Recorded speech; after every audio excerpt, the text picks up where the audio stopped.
Let's go.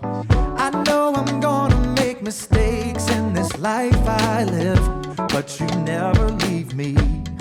You forgive. I won't always get it right. It's alright, 'cause no matter what I do, I'm always loved by you.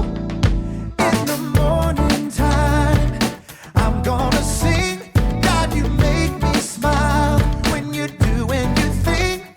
I'm thankful for the way you set me free and all of the ways that you love me. So there. I can't send that.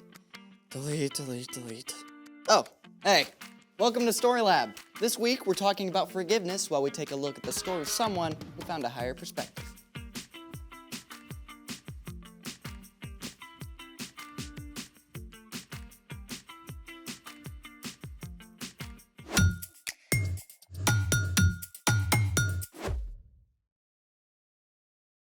Hey, I'm Carter. And I'm Zeke. We're talking about forgiveness, which is deciding that someone who has wronged you doesn't have to pay. Spoiler alert, there is money in today's story.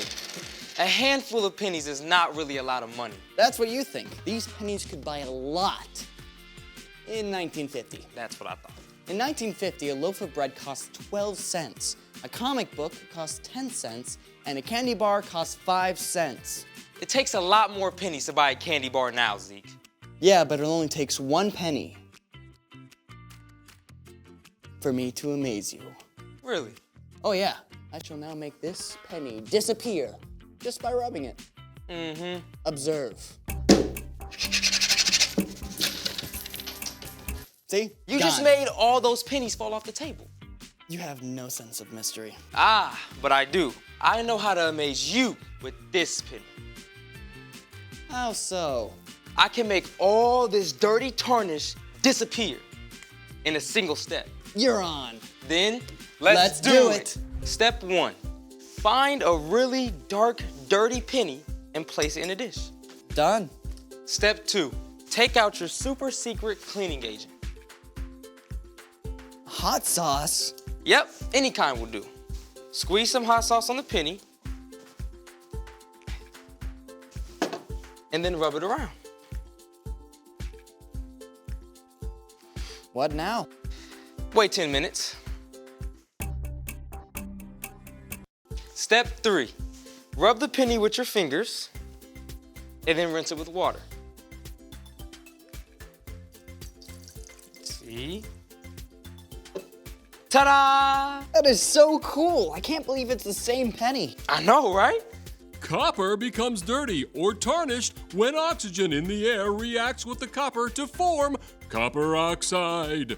Hot sauce has vinegar, which contains acetic acid and salt, or sodium chloride. Both help to break the copper oxide free from the penny. Double whammy. The hot sauce wipes the dirt away like it was never there. You know, my mom has this giant copper tub that's extremely tarnished. You think the hot sauce would work on it? I mean, there is only one way to find out. Ready? Ready.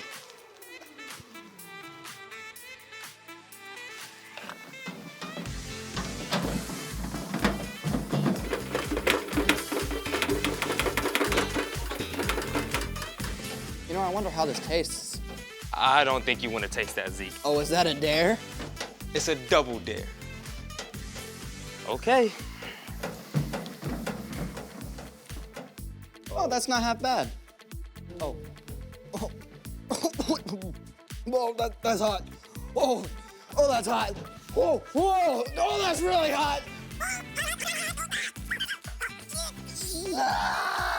Zeke, I would love some help. Give me a moment.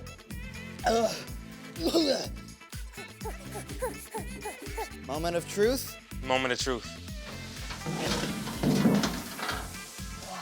It looks so different. It's completely changing it. Speaking of which, it's time for...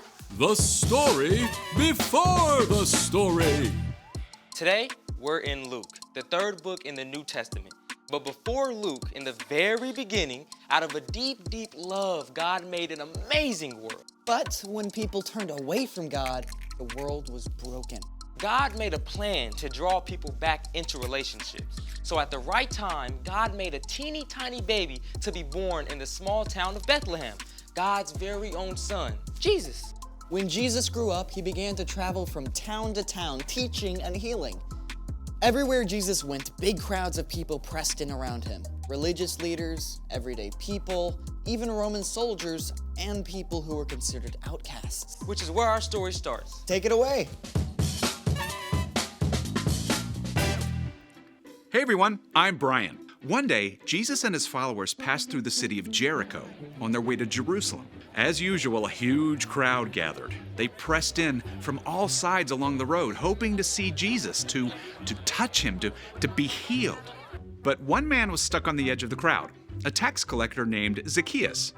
Now, we know 3 things about Zacchaeus. He had a really hard to spell name, he had a lot of money, and he was super short, which meant he was basically getting run over by this crowd. Now, okay, you've got to understand about tax collectors, nobody liked them. And to be honest, it was for a good reason. Tax collectors were Jewish people who worked for the Roman government that was ruling over them.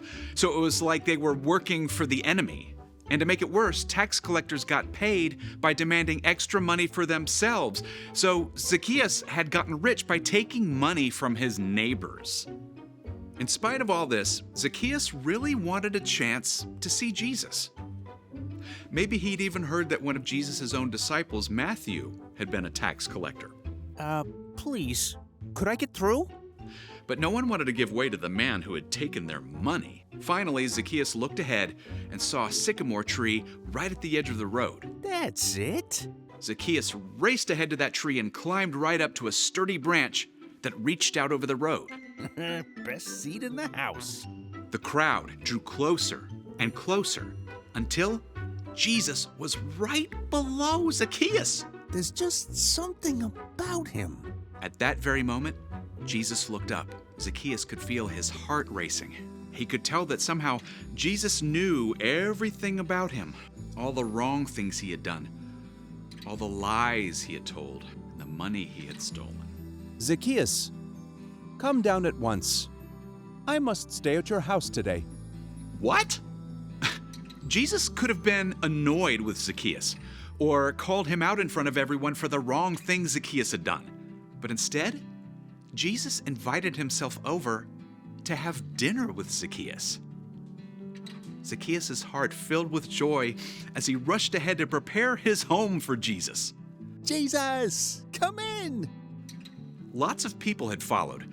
They couldn't believe that Jesus would choose to hang out with somebody who had done so many wrong things.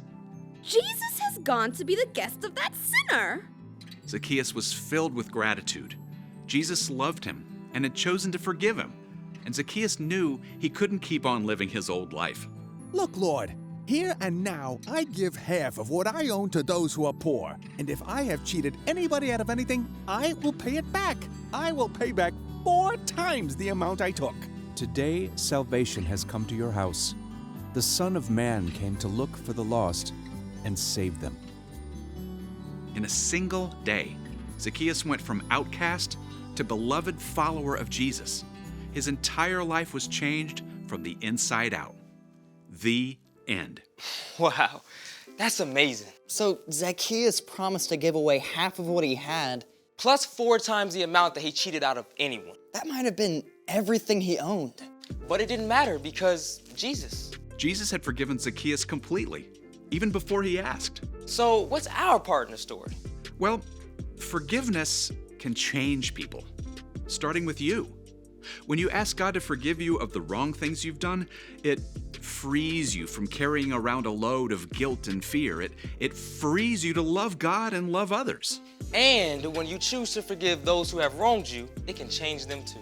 Like maybe your little brother borrows your video game without asking and messes it up. You could yell at him, get in a big argument, and stay mad for days. Or you could choose to forgive your brother. Then you don't have to carry that anger.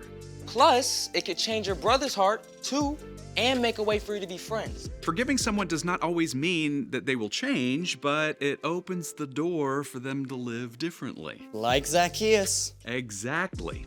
Sharing God's forgiveness with others is a pretty incredible gift. Sure is. See you next time. So here's the thing. When you forgive others, it can change them. And hot sauce. Hot sauce can change things too. Now you're making me want some hot sauce. Thanks for joining us in the Story Lab. See you next time.